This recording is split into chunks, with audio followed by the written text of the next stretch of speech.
أهل مارمي إني مالذي وامدو زوامي سنة ما باندونا نلمشوممي ميسجين دوها سيفي سدفو سر باهرين الراها كفو إجساد القا سرين باتو وايو في ملئ بيان دبتو غبان قالئ بيي بيلئ كنو غرغرو هندورا كسا قتبلا ما بكس ركسا باو نمات ميمال ملسا أيلما رمي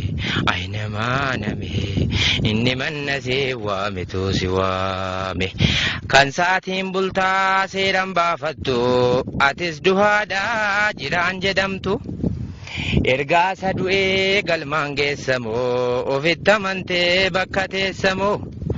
seera du'aatiin biyyin fooyya'u tarsaasaa gataa lakkisaan ta'u waan keessan beekne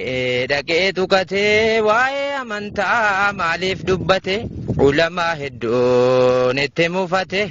hin turre balaan isa rukute carariin duhaa mataa rukute toohida jibbee balleessuuf ka'ee hin turre balaan itti dhukahe addunyaan labsee duhaa dhagahee jallaa jallisaan baguma ka'ee daa'ii fulamaa rakkisaa ture qabee qorataa akkamtaa ture too hin baduu tola rakkataa inni abbaa qabaa rabbi teeggata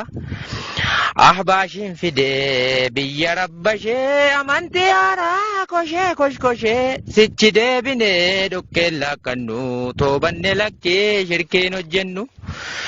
tisiifni beektee damman soorattu waa'ee muslimaa silas maal beektu nun tuttuqinaa baduuf adeemtu nun tuttuqinaa baduuf adeemtu ulamaa rabbii cinqaa turtanii sinis maal godhee tobbee jittanii gumaa ulamaa rabba dubbatu jarri danda'e ofiin baafatu rabbii jedhanii hidhamaa jiru halkanii guyyaa cinqamaa jiru ijji ulamaa fagootti ilaalaa beekumsa qabaa sabdeetu jaala